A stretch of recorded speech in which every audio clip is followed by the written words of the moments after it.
Chantelle Goliath is the founder and director of the New Heritage Foundation.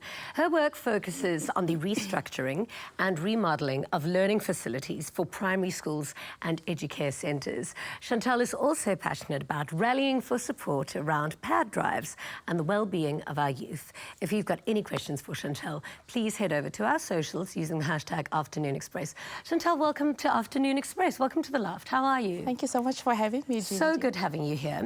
So basically, I've understood the main gist of what your organisation does. Yes. But explain to me how you do it. And just start from the beginning, what you do and how you do it. Okay, so New Heritage Foundation is an organisation. We established it in 2013. Yeah. And basically, we focus on education because it is very important. And so there's a lot of education in terms of high school and primary school. But really, there was that outset of the daycare centres that we have in informal settlements.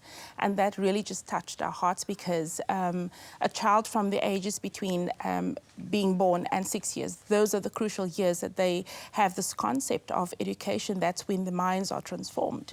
So how do you plan to change it from what is it, or how does it currently sit at the moment, and how do you restructure them to get to what?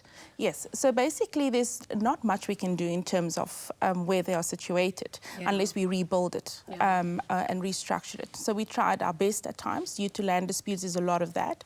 So we're quite restricted in that terms, but we fix what we can. So we make sure that the roof is not leaking, the oil stoves is gas stoves, you know, there's educational material, there's activities that's happening within the daycare centre, and that every child is able to come in, you know, that it's not restricted whether they can afford it or not, you know. So we give our support in terms of maybe food that they need and educational material and making sure they have blankets for winter, that they don't sleep on the floor. There's mattresses and things like that. So that is basically it reminds me so much of the system that was created in Sydney, Australia, and then it was adopted by New York by Rudy Giuliani when he was the mayor. And basically what the system was that no broken windows.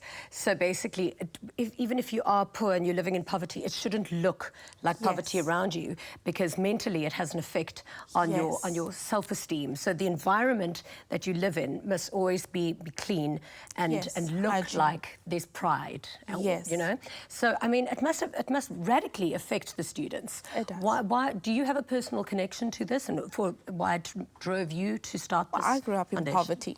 Extreme poverty. I was labelled as a child that was poor. I always say that I needed the bread. So each child in the school that gets a bread home is a child that is poor. And my bag couldn't barely carry my bag. So I couldn't hide the bread. But I couldn't also refuse it because I needed it. So, and I just feel that we have to be impactful and purposeful to what we do and how we're going to impact. And we just cannot leave this world as we found it. We have to make impact. It's our responsibility too. And I know that you're also so active in doing these incredible pad drives. How can people get involved, and what kind of help do you need? Well, they can get involved with assisting us to volunteering and help with when we're busy with our outreaches to what we're doing as New Heritage Foundation, as well as the PADS drive. A much-equipped community can say, you know what, we want to be a change. We want to be part of the network. We want to do it right where we're at. And they can contact us, you know, in terms of that, because our goals are important. And the fact that they're missing out on school, it's a big challenge. And it's something that I know we've done so many stories on that. Has it not changed? Has it not gotten better? I think everybody's doing their bit.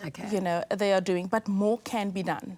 And if we are more impactful about it, if we have more conversations about it, I think we can end period poverty. Yeah, I think that the work you're doing is absolutely outstanding. All of your information will be on our website, afternoonexpress.co.za, should anybody want to get involved. And I think it is such a great concept and such great work that you do. Thank you so much. People should definitely rally behind you and help you more. So we've asked you at home if you've got any questions for Chantelle. And Molebocheng Hlongwa said, I would like to know what are the challenges of implementing a heritage product or a project or program initiative? What is the challenges about it? Probably money. Most definitely. Financially, there you have it. and as well as getting enough volunteers and as enough people to get involved with it from the word go. Yes. And how receptive are people when you go into their schools and communities? There's such a big need, Jeannie, that it is needed. They welcome it.